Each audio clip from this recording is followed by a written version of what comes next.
Hello ಗೆಳೆಯರೆ, ತಮ್ಮೆಲ್ಲರಿಗೂ ಗುರುದೀಕ್ಷಾ AS ಪ್ರಸ್ತುತಪಡಿಸುವ ನ್ಯೂಸ್ ಪಾಟ್ ಅನಾಲಿಸಿಸ್ ಕಾರ್ಯಕ್ರಮಕ್ಕೆ ಸ್ವಾಗತ. ಇವತ್ತಿನ ಸಂಚಿಕೆಯಲ್ಲಿ ನಾವು 30 ಆಗಸ್ಟ್ 2022 ಮುಖ್ಯವಾದ ದಿನಪತ್ರಿಕೆಗಳಲ್ಲಿ ಬಂದಂತಹ ಆರ್ಟಿಕಲ್ಸ್ಗಳ ವಿಶ್ಲೇಷಣೆಯನ್ನು ನೋಡಲಿದ್ದೇವೆ. ಇಂದಿನ ಮೊದಲನೇ article, there are no easy answers for free base issue. ಈ ಒಂದು ಆರ್ಟಿಕಲ್ ಬಹುಮುಖ್ಯವಾಗಿ ನಾವು ಹಿಂದೆ ಮಾಡಿದಂತಹ ಸುದ್ದಿ ವಿಶ್ಲೇಷಣೆಗಳಲ್ಲೂ ಸಹ ಚರ್ಚೆ ಮಾಡಿದ್ವಿ. ಫ್ರೀ ಬೇಸಿಗೆ ಸಂಬಂಧಿಸಿದಂತೆ ಸರ್ವೋಚ್ಚ ನ್ಯಾಯಾಲಯದಲ್ಲಿ ಒಂದು ಕಮಿಟಿಯನ್ನು ರಚನೆ ಮಾಡಲಾಗಿದೆ.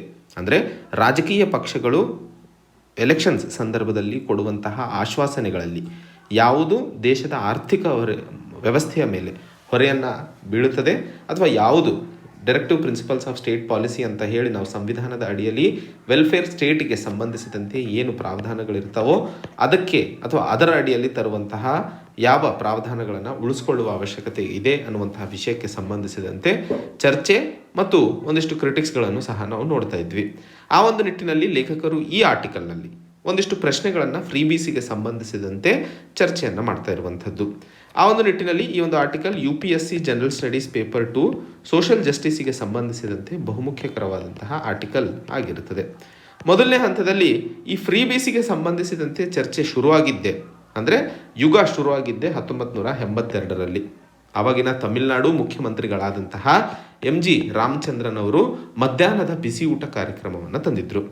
ತಮಗೆಲ್ಲರಿಗೂ ಈಗಾಗಲೇ ಗೊತ್ತಿದೆ, ಮಧ್ಯಾಹ್ನದ ಬಿಸಿ ಊಟ ಕಾರ್ಯಕ್ರಮವನ್ನು ಬಹುಮುಖ್ಯವಾಗಿ ಮಕ್ಕಳಲ್ಲಿ ಪೌಷ್ಟಿಕಾಂಶ ಹಾಗೂ ಶಾಲೆಯ ಅಟೆಂಡೆನ್ಸ್ ಸಂಖ್ಯೆಯನ್ನು ಹೆಚ್ಚಿಸುವಂಥದ್ದು ಮೂಲ ಉದ್ದೇಶವಾಗಿರುತ್ತದೆ.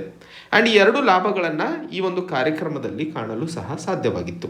ಆ ಒಂದು ವಿಷಯಕ್ಕೆ ಸಂಬಂಧಿಸಿದಂತೆ AIADMK ವಿರೋಧ ಪಕ್ಷದ ನಾಯಕರು ಸಹ ಆ ಸಂದರ್ಭದಲ್ಲಿ ಆ ಕಾರ್ಯಕ್ರಮದ ವಿರೋಧವನ್ನು ವ್ಯಕ್ತಪಡಿಸಿದರು. ಮುಂದಿನ ದಿನದಲ್ಲಿ ಈ AIADMK ಅವರೇ ಅಂದರೆ 2011ರಲ್ಲಿ AIADMK ಪಕ್ಷವೇ ಬ್ಲೆಂಡರ್, ಗ್ರೈಂಡರ್, ಎಲೆಕ್ಟ್ರಿಕ್ ಫ್ಯಾನ್ ಹೀಗೆ ಬಹಳಷ್ಟು ವಸ್ತುಗಳನ್ನು ಜನರಿಗೆ ವೋಟ್ ಮಾಡುವಂತಹ ನಿಟ್ಟಿನಲ್ಲಿ ಕೊಡಬೇಕು ಅಥವಾ ವೋಟ್ ಮಾಡಿದಾಗ ಅವ್ರಿಗೆ ಸಿಗುತ್ತೆ ಅನ್ನುವಂತಹ ಆಶ್ವಾಸನೆಗಳನ್ನು ಕೊಟ್ಟಿದ್ದರು. ಈಗ ಮೊದಲನೇ ಹಂತದಲ್ಲಿ ಯಾವ ವಸ್ತುಗಳು ಮೆರಿಟ್ ಗೂಡ್ಸ್ ಹಾಗೂ ಯಾವುದು ನಾನ್ ಮೆರಿಟ್ ಗೂಡ್ಸ್ ಅನ್ನುವಂತಹ ಪ್ರಶ್ನೆ ನೋಡ್ತಾ ಇರುವಂಥದ್ದು. ಮೆರಿಟ್ ಗೂಡ್ಸ್ ಮತ್ತು ನಾನ್ ಮೆರಿಟ್ ಗೂಡ್ಸ್ನ ಅಂತರ ಏನಂದರೆ ಯಾವೆಲ್ಲ ಅವಶ್ಯಕತೆ ಇದ್ದಾವೆ, ಉದಾಹರಣೆಗೆ ಪೌಷ್ಟಿಕಾಂಶ, ಆರೋಗ್ಯ ಹಾಗೂ ಶಿಕ್ಷಣ, ಇವೆಲ್ಲ ನಾವು ಮೆರಿಟ್ ಗೂಡ್ಸ್ನ ಅಡಿಯಲ್ಲಿ ಕಾಣುವಂಥದ್ದು. ನಾನ್ ಮೆರಿಟ್ ಗೂಡ್ಸ್ ಅಂತಂದರೆ ಈಗ fridge, washing machine, fan, AC ಇವೆಲ್ಲ ನಾನ್ ಮೆರಿಟ್ ಗೂಡ್ಸ್ ಅಂತೀವ ಅನ್ನುವಂಥದ್ದು. ಯಾಕಂದರೆ ಈ ಒಂದು ಪ್ರಶ್ನೆ ಬಹಳ ಸಂದರ್ಭದಲ್ಲಿ ಅಥವಾ ಬಹಳಷ್ಟು ಸರಿ ಚರ್ಚೆ ಆಗುವಂಥದ್ದು ಯಾವುದೇ ಒಂದು ವಸ್ತು ಕೊಟ್ಟಾಗ ಯಾವ ಕೆಟಗರಿಗೆ ಸೇರಬೇಕು ಅನ್ನುವಂಥದ್ದು. ಉದಾಹರಣೆಗೆ ತಮಿಳುನಾಡುವಲ್ಲಿ ಅಥವಾ ಹಾಗೂ ಕರ್ನಾಟಕದಲ್ಲಿ ಮಕ್ಕಳಿಗೆ, ಶಾಲಾ ಮಕ್ಕಳಿಗೆ ಸೈಕಲ್ ಕೊಡುವಂತಹ ವ್ಯವಸ್ಥೆಯನ್ನು ಮಾಡಲಾಯಿತು. ಈಗ ಒಂದಿಷ್ಟು ವರ್ಗದವ್ರು ಹೇಳುವಂಥದ್ದು, ಈ ಸೈಕಲ್ ಅವಶ್ಯಕತೆ ಏನಿದೆ, ಈಗಾಗಲೇ ಪಬ್ಲಿಕ್ ಟ್ರಾನ್ಸ್ಪೋರ್ಟ್ ಇದೆ, ರೋಡ್ಗಳು ಚೆನ್ನಾಗಿದ್ದಾವೆ, ಹಾಗಾದರೆ ಸೈಕಲ್ನ ಅವಶ್ಯಕತೆ ಏನಿದೆ? ಇವತ್ತಿಗೂ ಸಹ ಬಹಳಷ್ಟು ಗ್ರಾಮೀಣ ಪ್ರದೇಶದಲ್ಲಿ ಸರಿಯಾದ ಸಮಯಕ್ಕೆ ಬಸ್ಗಳು ಇಲ್ಲದೇ ಇದ್ದಂತಹ ಕಾರಣಕ್ಕೆ ಮಕ್ಕಳು ಶಾಲೆಗೆ ಹೋಗೋದನ್ನು ತಡೆ ಹಿಡಿತಿದ್ದಾರೆ. ಒಂದಿಷ್ಟು ಸರ್ಕಾರಗಳು ಟಿವಿಗಳನ್ನು ಕೊಡ್ತದೆ. ಇದರ ಅವಶ್ಯಕತೆ ಏನಿದೆ? ಇದು ಮೆರಿಟಾ ನಾನ್ ಮೆರಿಟಾ ಅನ್ನುವಂತಹ ಪ್ರಶ್ನೆ ಬರುತ್ತೆ. ಒಂದು ಕಡೆ ಸರ್ಕಾರ ಸಮಜಾಯಿಷಿಯನ್ನು ಕೊಡ್ತಾ ಇರುವಂಥದ್ದು TV ಬರೀ ಎಂಟರ್ಟೈನ್ಮೆಂಟಿಗೋಸ್ಕರ ಅಲ್ಲ, ಅದರ ಜೊತೆಯಲ್ಲಿ ಮಕ್ಕಳು ತಂದೆ ತಾಯಿಯರ ಜೊತೆ ಕೂತ್ಕೊಂಡು ಒಂದಿಷ್ಟು ಮಾಹಿತಿಯನ್ನು ಸಂಗ್ರಹಿಸುವಂತಹ ಯಂತ್ರವೂ ಸಹ ಆಗಿದೆ ಅನ್ನುವಂಥದ್ದನ್ನು ಹೇಳ್ತಾ ಇರುವಂಥದ್ದು. ಸೊ ಮೆರಿಟ್ ಮತ್ತು ನಾನ್ ಮೆರಿಟ್ ಗೂಡ್ಸ್ ಯಾವುದು, ಹೇಗೆ ಅದನ್ನು ವಿಂಗಡಿಸಬೇಕು ಅನ್ನುವಂಥದ್ದು ಸಹ ಒಂದು ಪ್ರಶ್ನೆಯಾಗಿ ನಿಂತಿರುವಂಥದ್ದು. ಈಗ ಈ ಇಡೀ ಚರ್ಚೆ ಮತ್ತು ಅಧ್ಯಾಯದಲ್ಲಿ ಇರುವಂತಹ ಪ್ರಶ್ನೆಗಳನ್ನು ಉತ್ತರಿಸೋದಕ್ಕೆ ಸರ್ವೋಚ್ಚ ನ್ಯಾಯಾಲಯ ಅಥವಾ ಕೋರ್ಟ್ ಇಂಟರ್ವ್ಯೂನ್ ಮಾಡಬಹುದಾ, ಮಧ್ಯಸ್ಥಿಕೆಯನ್ನು ತಗೋಬಹುದಾ ಅನ್ನುವಂತಹ ಪ್ರಶ್ನೆ ಉದ್ಭವವಾಗುತ್ತದೆ. ಆ ಒಂದು ವಿಷಯಕ್ಕೆ ಸಂಬಂಧಿಸಿದಂತೆ ಅಥವಾ ಆ ಪ್ರಶ್ನೆಗೆ ಉತ್ತರವನ್ನು ಕಂಡುಹಿಡಿಯೋದಕ್ಕೆ ಸರ್ವೋಚ್ಚ ನ್ಯಾಯಾಲಯ ಒಂದು 3 ಬೆಂಚ್ ಜಡ್ಜ್ ಕೊಡಲಾಗಿದೆ. ಅದರ ಬದಲಿಗೆ ಒಂದು ಪ್ಯಾನಲ್ ಕಮಿಟಿಯನ್ನು ರಚನೆ ಮಾಡಲಾಗಿರುವಂಥದ್ದು, ಯಾವ ರೀತಿಯಾಗಿ ಅದನ್ನು ಚರ್ಚಿಸುವ ಅವಶ್ಯಕತೆ ಇದೆ ಅನ್ನುವಂಥದ್ದು. ಒಟ್ಟಾರೆ ಸರ್ವೋಚ್ಚ ನ್ಯಾಯಾಲಯ 4 ಪ್ರಶ್ನೆಗಳನ್ನು ಈ 3 ಬೆಂಚ್ ಜಡ್ಜಿಂದ ಅಪೇಕ್ಷಿಸುತ್ತೆ. ಮೊದಲನೇ ಹಂತದಲ್ಲಿ ಎಷ್ಟರ ಮಟ್ಟಿಗೆ ಜಡ್ಜ್ ಅಥವಾ ಕೋರ್ಟ್ ಈ ರೀತಿಯ ಪ್ರಶ್ನೆಗಳಲ್ಲಿ ಮಧ್ಯಸ್ಥಿಕೆಯನ್ನು ವಹಿಸಬಹುದು ಅನ್ನುವಂಥದ್ದು ಮೊದಲನೇ ಪ್ರಶ್ನೆ. ಎರಡನೇ ಪ್ರಶ್ನೆ, ಈ ಎಕ್ಸ್ಪರ್ಟ್ ಪ್ಯಾನಲನ್ನು ರಚನೆ ಮಾಡಿದಂತಹ ಸಂದರ್ಭದಲ್ಲಿ ಅದರ ಕಾಂಪೋಸಿಷನ್ ಏನಾಗಿರಬೇಕು, ಅಂದರೆ ಅದರಲ್ಲಿ ಯಾರ್ಯಾರೇ ಒಳಗೊಂಡಿರಬೇಕು ಅನ್ನುವಂಥದ್ದು. ಮೂರನೆಯ ಪ್ರಶ್ನೆ ಬಹುಮುಖ್ಯವಾಗಿ, ಈ ರೀತಿಯ ಸಂದರ್ಭದಲ್ಲಿ ಕೋರ್ಟು ಯಾವುದಾದರೂ ಎನ್ಫೋರ್ಸಿಯಬಲ್ ಆರ್ಡರ್ಸ್ಗಳನ್ನು ಅಂದರೆ ಅದನ್ನು ಪಾಲಿಸಲೇಬೇಕಾದಂತಹ ಆರ್ಡರ್ಸ್ಗಳನ್ನು ಜಾರಿಗೆ ತರಬಹುದಾ ಅನ್ನುವಂಥದ್ದು. ಆ್ಯಂಡ್ 4ನೇ ಹಂತದಲ್ಲಿ S Subramanian Balaji versus government of Tamil Nadu ಕೇಸ್ನ ಮತ್ತೊಂದು ಸರಿ ತಿರುಚಿ ನೋಡುವಂತಹ ಅವಶ್ಯಕತೆ ಇದೆಯಾ ಅನ್ನುವಂಥದ್ದು. So Subramaniam Balaji versus state of Tamil Nadu. ಮೊದಲನೇ ಹಂತದಲ್ಲಿ ಈ Subramaniam Balaji versus state of Tamil Nadu case 2013ರಲ್ಲಿ ನಡೆದಿತ್ತು ಸರ್ವೋಚ್ಚ ನ್ಯಾಯಾಲಯದಲ್ಲಿ. ಈ ಒಂದು ಸಂದರ್ಭದಲ್ಲಿ ಪೆಟಿಷನರ್ ಆದಂತಹ ಬಾಲಾಜಿ ಅವರು ಸರ್ಕಾರ ಕೈಗೊಳ್ತಾ ಇರುವಂತಹ ಕಾರ್ಯಕ್ರಮದ ಅಡಿಯಲ್ಲಿ ಏನೆಲ್ಲ ಕಾರ್ಯಕ್ರಮಗಳು ಇದಾವೋ ಅದು ಜನರ ಟ್ಯಾಕ್ಸ್ ಆಗಿರುತ್ತದೆ ಆ್ಯಂಡ್ ಅದನ್ನು ಸರಿಯಾಗಿ ಬಳಸ್ತಾ ಇದ್ದಾರಾ ಇಲ್ಲವಾ ಅನ್ನುವಂತಹ ಪ್ರಶ್ನೆ ಕೇಳುವ ಅವಶ್ಯಕತೆ ಇದೆ. ಸೊ ಆ ಒಂದು ಹಣವನ್ನು ವ್ಯಯ ಮಾಡೋ ಹಾಗಿಲ್ಲ ಅನ್ನುವಂತಹ ವಿಷಯಕ್ಕೆ ಸಂಬಂಧಿಸಿದಂತೆ ಬಾಲಾಜಿ ಅವರು ಸರ್ವೋಚ್ಚ ನ್ಯಾಯಾಲಯಕ್ಕೆ ಮೊರೆ ಹೋಗಿದ್ರು. ಆ ಸಂದರ್ಭದಲ್ಲಿ ಸರ್ವೋಚ್ಚ ನ್ಯಾಯಾಲಯ ಒಂದಿಷ್ಟು ಉತ್ತರವನ್ನು ಸಹ ಕೊಟ್ಟಿತ್ತು. ಸರ್ಕಾರ ಕೈಗೊಳ್ತಾ ಇರುವಂತಹ ಕಾರ್ಯಕ್ರಮಗಳು ಡೈರೆಕ್ಟಿವ್ ಪ್ರಿನ್ಸಿಪಲ್ ಆಫ್ ಸ್ಟೇಟ್ ಪಾಲಿಸಿಯ ಅಡಿಯಲ್ಲಿ ವೆಲ್ಫೇರ್ ಸ್ಟೇಟನ್ನು ತರುವಂತಹ ಕಡೆಗೆ ಆಗಿರುವಂಥದ್ದು.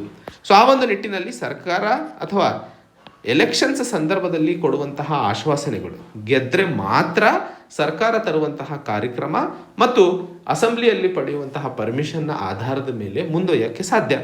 ಗೆದ್ದೇ ಇಲ್ಲ ಅಂತಂದರೆ ಅದನ್ನು ಜಾರಿಗೆ ತರೋಕ್ಕೆ ಸಾಧ್ಯ ಆಗೋದಿಲ್ಲ. ಸೊ ಆ ಒಂದು ನಿಟ್ಟಿನಲ್ಲಿ ನಾವು ಅದರಾಗ ಹಸ್ತಕ್ಷೇಪ ಮಾಡೋಕ್ಕೆ ಬರಲ್ಲ ಅನ್ನುವಂತಹ ಮಾತನ್ನು ಸರ್ವೋಚ್ಚ ನ್ಯಾಯಾಲಯ ಸುಬ್ರಹ್ಮಣ್ಯಂ ಬಾಲಾಜಿ ಕೇಸ್ನಲ್ಲಿ ಹೇಳಿತ್ತು.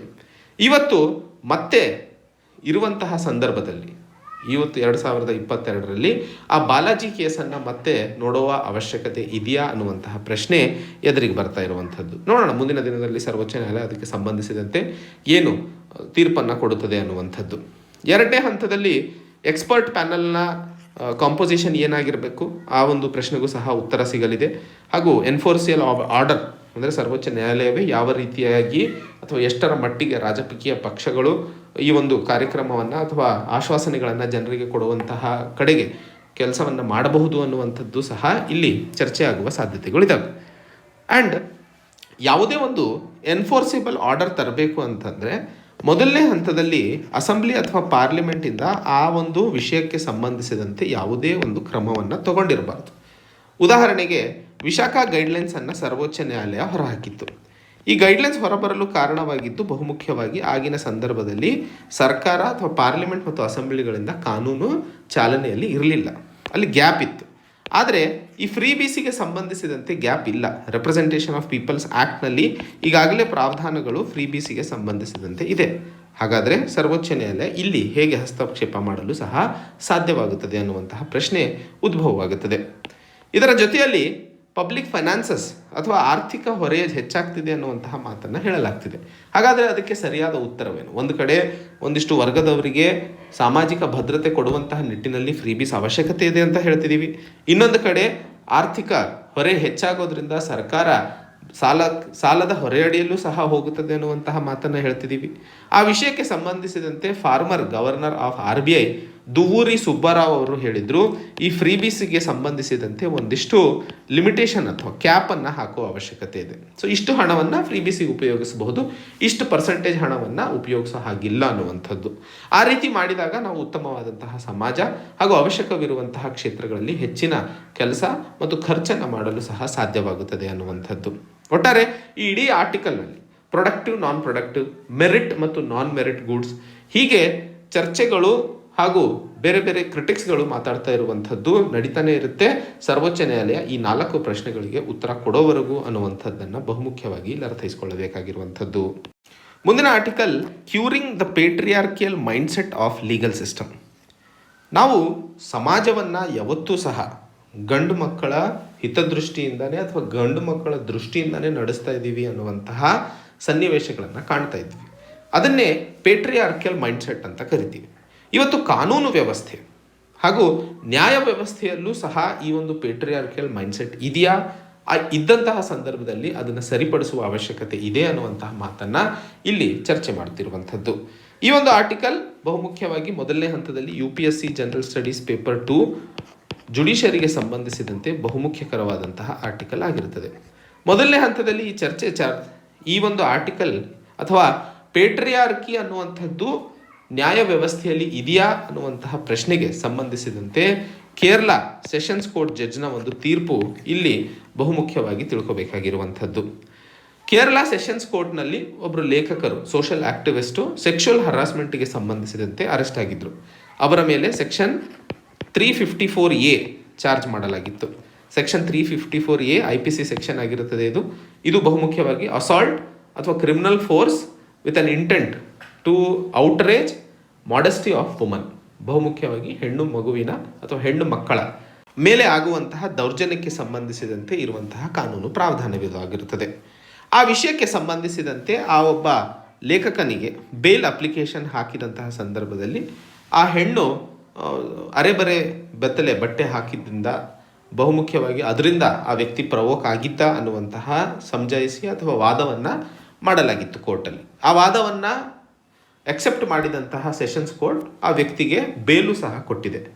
ಅಂದರೆ ಇಲ್ಲಿ ನ್ಯಾಯ ವ್ಯವಸ್ಥೆಯಲ್ಲೂ ಸಹ ಯಾವ ರೀತಿ ಹೆಣ್ಣು ಮಕ್ಕಳು ಬಟ್ಟೆ ಹಾಕೋತಿದ್ದಾರೆ ಆ್ಯಂಡ್ ಯಾವ ರೀತಿಯ ಅಥವಾ ಅವ್ರದ್ದು ಇತಿಹಾಸ ಏನಿದೆ, ಯಾವ ರೀತಿ ಓಡಾಡ್ತಿದ್ರು, ಯಾರ ಜೊತೆ ಇರ್ತಿದ್ರು, ಯಾರ ಜೊತೆ ಸಂಬಂಧ ಮಾಡ್ತಿದ್ರು ಅನ್ನುವಂತಹ ವಿಷಯಗಳಿಗೆ ಸಂಬಂಧಿಸಿದಂತೆ ಆ ಒಂದು ಆಧಾರದ ಮೇಲೆ ಇವತ್ತು ತಪ್ಪು ಮಾಡಿದಂತಹ ವ್ಯಕ್ತಿಗೆ ಬೇಲ್ ಸಿಗ್ತಾ ಇದೆ ಅಂತಂದರೆ ಅಲ್ಲೂ ಸಹ ತೋರಿಸ್ತಾ ಇರುವಂಥದ್ದು ನ್ಯಾಯ ವ್ಯವಸ್ಥೆಯಲ್ಲಿ ಇವತ್ತು ಪೇಟ್ರಿಯಾರ್ಕಲ್ ಮೈಂಡ್ಸೆಟ್ ಇದೆ ಅನ್ನುವಂಥದ್ದು.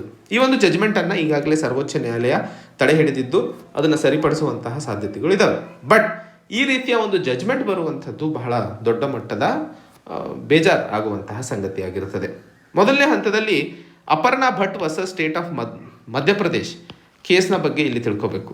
ಈ ಒಂದು Aparna Bhat versus state of Madhya Pradesh 2021 ಕೇಸ್ನಲ್ಲಿ ಸರ್ವೋಚ್ಚ ನ್ಯಾಯಾಲಯ ಹೇಳಿತ್ತು, ಯಾವುದೇ ಒಂದು ತೀರ್ಪನ್ನು ತಗೊಳ್ಬೇಕಾದ್ರೆ ಯಾವ ರೀತಿ ಆ ಹೆಣ್ಣು ಇದ್ಲು, ಯಾವ ರೀತಿಯ ಭಾಷೆ ಆ ಹೆಣ್ಣು ಬಳಸಿದ್ಲು ಅಥವಾ ಯಾವ ರೀತಿ ಬಟ್ಟೆ ಹಾಕೊಂಡಿದ್ಲು ಅನ್ನುವಂತಹ ವಿಷಯಕ್ಕೆ ಸಂಬಂಧಿಸಿದಂತೆ ಆ ಒಂದು ಹೆಣ್ಣಿನ ಮೇಲೆ ಯಾವುದೇ ರೀತಿಯ ಬೆರಳನ್ನು ಎತ್ತೋ ಹಾಗಿಲ್ಲ ಅನ್ನುವಂತಹ ಮಾತನ್ನು ಹೇಳಿತ್ತು. ಹೀಗೆ ಇದ್ದಂತಹ ಸಂದರ್ಭದಲ್ಲಿ ಇವತ್ತು ಕೇರಳ ಸೆಷನ್ಸ್ ಕೋರ್ಟ್ ಮಾಡಿದಂಥದ್ದು ಬಹುಮುಖ್ಯವಾಗಿ ಸರ್ವೋಚ್ಚ ನ್ಯಾಯಾಲಯದ ಗೈಡ್ಲೈನ್ಸ್ ವಿರುದ್ಧ ಹೋಗಿದೆ ಅನ್ನುವಂಥದ್ದು. ಇವೆಲ್ಲವನ್ನು ನೋಡಿದಾಗ ದೇಶದಲ್ಲಿ ಇವತ್ತೂ ಸಹ ಹೆಣ್ಣು ಮಕ್ಕಳ ಮೇಲೆ ಆಗ್ತಾ ಇರುವಂತಹ ದೌರ್ಜನ್ಯ ಎಷ್ಟು ನಿಜವಾಗಿದೆಯೋ ಆ ದೌರ್ಜನ್ಯಕ್ಕೆ ಇರುವಂತಹ ಒಂದೇ ಒಂದು ಹಾದಿ ಸರಿಪಡಿಸಿಕೊಳ್ಳಲು ನ್ಯಾಯ ವ್ಯವಸ್ಥೆ. ಆ ನ್ಯಾಯ ವ್ಯವಸ್ಥೆಯಲ್ಲೂ ಸಹ ಈ ರೀತಿಯಾಗಿ ಪೇಟ್ರಿಯಾರ್ಕಲ್ ಮೈಂಡ್ಸೆಟ್ ಅಥವಾ ಹೆಣ್ಣು ಮಕ್ಕಳ ಮೇಲೆ ಇರುವಂತಹ ಆಲೋಚನೆ ಕಾನೂನು ಅಥವಾ ತೀರ್ಪನ್ನು ಡಿಸೈಡ್ ಮಾಡುತ್ತೆ ಅಂತಂದಾಗ ಅದು ಒಂದು ರೀತಿಯಾಗಿ ಸರಿಪಡಿಸ್ಕೊಳ್ಳುವಂತಹ ಪರಿಸ್ಥಿತಿ ಆಗಿರುತ್ತದೆ ಅನ್ನುವಂಥದ್ದು. ಹೆಣ್ಣು ಹೇಗೆ ಇರ್ತಾಳೆ ಅಥವಾ ಅದು ಅವ್ರದ್ದು ಒಂದು ಸಂವಿಧಾನಿಕ ಅಧಿಕಾರ ಆಗಿರುತ್ತದೆ. ಅವ್ರದ್ದು ಡಿಗ್ನಿಟಿ, ಅವ್ರ ಲೈಫ್, ಅವ್ರ ಪರ್ಸನಲ್ ಲಿಬರ್ಟಿ, ಅವ್ರ ಪ್ರೈವಸಿಗೆ ಅನುಗುಣವಾಗಿರುವಂತಹ ಮಾಹಿತಿ ಅದು. ಅದನ್ನು ಯಾವುದೇ ಒಂದು ಕ್ರಿಮಿನಲನ್ನು ಡಿಸೈಡ್ ಮಾಡೋದಕ್ಕೆ ಅವನು ಸರಿ ಮಾಡಿದಾನ ತಪ್ಪು ಮಾಡಿದಾನ ಅನ್ನುವಂಥದ್ದಕ್ಕೆ ಆ ಹೆಣ್ಣನ್ನು ಚರಿತ್ರೆಯನ್ನು ಪ್ರಶ್ನಿಸುವಂಥದ್ದು ಎಷ್ಟರ ಮಟ್ಟಿಗೆ ಸರಿ ಅನ್ನುವಂತಹ ಪ್ರಶ್ನೆ ಇಲ್ಲಿ ಉದ್ಭವ ಆಗುತ್ತದೆ. ಮೊದಲನೇ ಹಂತದಲ್ಲಿ ಈ ಒಂದು ಅಥವಾ ಈ ರೀತಿಯ ಸಮಸ್ಯೆಗಳು ಭಾರತದಲ್ಲಿ ನಾವು ಯಾಕೆ ಕಾಣ್ತೀವಿ? ಮೊದಲನೇ ಹಂತದಲ್ಲಿ ಜಸ್ಟಿಸ್ ಇಂದಿರಾ ಬ್ಯಾನರ್ಜಿ ಅವರು ಸೀನಿಯರ್ ಮೋಸ್ಟ್ ವುಮೆನ್ ಜಡ್ಜ್ ಆಗಿದ್ದರು. ಅವರು ಹೇಳಿದ ಹಾಗೆ ಇವತ್ತಿಗೂ ಸಹ ಸರ್ವೋಚ್ಚ ನ್ಯಾಯಾಲಯದಲ್ಲಿ ದೊಡ್ಡ ಪೊಸಿಷನ್ನಲ್ಲಿ ಹೆಣ್ಣು ಮಕ್ಕಳು ಇಲ್ಲ. 1950ರಿಂದ ಸರ್ವೋಚ್ಚ ನ್ಯಾಯಾಲಯ 1950ರಲ್ಲಿ ಶುರುವಾಗಿತ್ತು. ಅದಾದ ಮೇಲೂ ಇದುವರೆಗೂ ಬರೀ 11 ವುಮನ್ ಜಡ್ಜಸ್ಗಳನ್ನು ಹೆಣ್ಣು ಜಡ್ಜಸ್ಗಳನ್ನು ನಾವು ನೋಡಿದ್ದೀವಿ. ಸೊ ಜುಡಿಷಿಯರಿಯಲ್ಲಿ ನಾವು ಹೆಚ್ಚಿನ ಹೆಣ್ಮಕ್ಕಳನ್ನು ಇನ್ಕ್ಲೂಸ್ ಮಾಡಿದಂತಹ ಸಂದರ್ಭದಲ್ಲಿ ಈ ಒಂದು ರೆಸ್ಪಾನ್ಸಿವ್, ಇನ್ಕ್ಲೂಸಿವ್ ಮತ್ತು ಪಾರ್ಟಿಸಿಪೇಟ್ರಿ ಆದಂತಹ ವ್ಯವಸ್ಥೆಯನ್ನು ಬೆಳೆಸಲು ಸಾಧ್ಯವಾಗುತ್ತದೆ ಅನ್ನುವಂಥದ್ದು. ಸೊ ಹೆಚ್ಚು ಹೆಣ್ಣು ಮಕ್ಕಳನ್ನು ನ್ಯಾಯ ವ್ಯವಸ್ಥೆಯಲ್ಲಿ ತರುವಂತಹ ಅವಶ್ಯಕತೆ ಇದೆ. ಆವಾಗ ನಾವು ನ್ಯಾಯ ವ್ಯವಸ್ಥೆಯಲ್ಲಿ ಇರುವಂತಹ ಈ ಪೇಟ್ರಿಯಾರ್ಕಲ್ ಮೈಂಡ್ಸೆಟ್ಟನ್ನು ತೆಗೆದುಹಾಕಲು ಸಾಧ್ಯವಾಗುತ್ತದೆ ಅನ್ನುವಂಥದ್ದು. ಇದಲ್ಲದೆ ಬಹಳಷ್ಟು ಲಾ ಓದ್ತಾ ಇರುವಂತಹ ವಿದ್ಯಾರ್ಥಿಗಳಲ್ಲಿ ಹೆಣ್ಣು ಮಕ್ಕಳಿಗೆ ಸಂಬಂಧಿಸಿದಂತೆ ಇರುವಂತಹ ಕಾನೂನು ಮತ್ತು ಅವುಗಳ ಪರಿಸ್ಥಿತಿಯನ್ನು ಅರ್ಥೈಸುವಂತಹ ಕಡೆಗೆ ಕರಿಕ್ಯುಲಮನ್ನು ಡೆವಲಪ್ ಮಾಡಬೇಕು. ಸೊ ಅಲ್ಲಿ ಶಿಕ್ಷಣ ವ್ಯವಸ್ಥೆಯಲ್ಲೇ ತಂದಂತಹ ಸಂದರ್ಭದಲ್ಲಿ ನಾವು ಹೆಚ್ಚಿನ ಒಂದು ಆಲೋಚನಾ ಶಕ್ತಿ ಮತ್ತು ಚಿಂತನೆಯನ್ನು ಮಕ್ಕಳಲ್ಲಿ ಬೆಳೆಸಲು ಸಾಧ್ಯವಾಗುತ್ತದೆ ಅನ್ನುವಂಥದ್ದು. ಮೂರನೇ ಹಂತದಲ್ಲಿ ಈ ಒಂದು ಲೀಗಲ್ ಪ್ರಾಕ್ಟೀಷನರ್ಸ್, ಜುಡಿಷಿಯಲ್ ಆಫೀಸರ್ಸ್ ಏನಿದಾರೋ ಇವರಿಗೆ ಹೆಣ್ಣು ಮಕ್ಕಳ ಕಾನೂನಿಗೆ ಸಂಬಂಧಿಸಿದಂತೆ ಸೆನ್ಸಿಟೈಸ್ ಮಾಡುವಂತಹ ಅವಶ್ಯಕತೆ ಇದೆ ಅನ್ನುವಂಥದ್ದನ್ನು ಸಹ ಇಲ್ಲಿ ಹೇಳಲು ಪ್ರಯತ್ನಿಸ್ತಿರುವಂಥದ್ದು. ಒಟ್ಟಾರೆ ಯಾವ ರೀತಿ ಬಟ್ಟೆ ಹಾಕೋಬೇಕು ಅನ್ನುವಂಥದ್ದು ಒಬ್ಬ ವ್ಯಕ್ತಿಯ ಪ್ರೈವಸಿ ಮತ್ತು ಡಿಗ್ನಿಟಿಗೆ ಸಂಬಂಧಿಸಿದಂತೆ ಇರುವಂತಹ ಪ್ರಾವಧಾನ. ಅದು ಮೂಲಭೂತ ಹಕ್ಕುಗಳಲ್ಲಿ ಕಾಣ್ತೀವಿ. ಸಂವಿಧಾನದಲ್ಲಿ ಇರುವಂತಹ ಒಂದು ಅಭೂತಪೂರ್ವವಾದಂತಹ ಪ್ರಾವಿಷನ್ ಆಗಿರುತ್ತದೆ. ಆ ವಿಷಯಕ್ಕೆ ಸಂಬಂಧಿಸಿದಂತೆ ಯಾರೂ ಸಹ ವಿರೋಧವನ್ನು ತೋರಿಸಲು ಸಾಧ್ಯವೇ ಇಲ್ಲ. ಹಾಗೆ ಇವತ್ತು ಭಾರತದ ಒಂದು ಸಂವಿಧಾನದ ಅಡಿಯಲ್ಲಿ ಕೆಲಸ ಮಾಡ್ತಾ ಇರುವಂತಹ ನ್ಯಾಯಾಧೀಶರು ಲಿಬರ್ಟಿ, ಈಕ್ವಾಲಿಟಿ, ಫ್ರೆಟರ್ನಿಟಿಯನ್ನು ಎತ್ತಿ ಹಿಡಿಯುವಂತಹ ಒಂದು ದಿಕ್ಕಿನಲ್ಲಿ ಅಥವಾ ಎತ್ತಿ ಹಿಡಿಯುವಂತಹ ಕರ್ತವ್ಯವನ್ನು ಮಾಡ್ತಾ ಇರುವಂತಹ ಸಂದರ್ಭದಲ್ಲಿ ಹೀಗೆ ಹೆಣ್ಣು ಮಕ್ಕಳ ಮೇಲೆ ಯಾವುದೇ ಒಂದು ಅಸಂಪ್ಷನ್ ಅಥವಾ ಪೇಟ್ರಿಯಾರ್ಕಲ್ ಮೈಂಡ್ಸೆಟ್ಟನ್ನು ಇಟ್ಕೊಂಡು ಜಡ್ಜ್ಮೆಂಟ್ಸನ್ನು ಕೊಡಬಾರದು ಅನ್ನುವಂತಹ ಮಾತನ್ನು ಇಲ್ಲಿ ಬಹುಮುಖ್ಯವಾಗಿ ಲೇಖಕರು ಹೇಳಲು ಪ್ರಯತ್ನಿಸ್ತಿರುವಂಥದ್ದು. ಇದು ಇವತ್ತಿನ ಸುದ್ದಿ ವಿಶ್ಲೇಷಣೆ ಗೆಳೆಯರೆ. ಮತ್ತೆ ಹೊಸ ಸಂಚಿಕೆಯೊಂದಿಗೆ ಹೊಸ ವಿಷಯಗಳೊಂದಿಗೆ ಭೇಟಿಯಾಗೋಣ. ಅಲ್ಲಿಯವರೆಗೆ ಜೈ ಹಿಂದ್, ಜೈ ಕರ್ನಾಟಕ.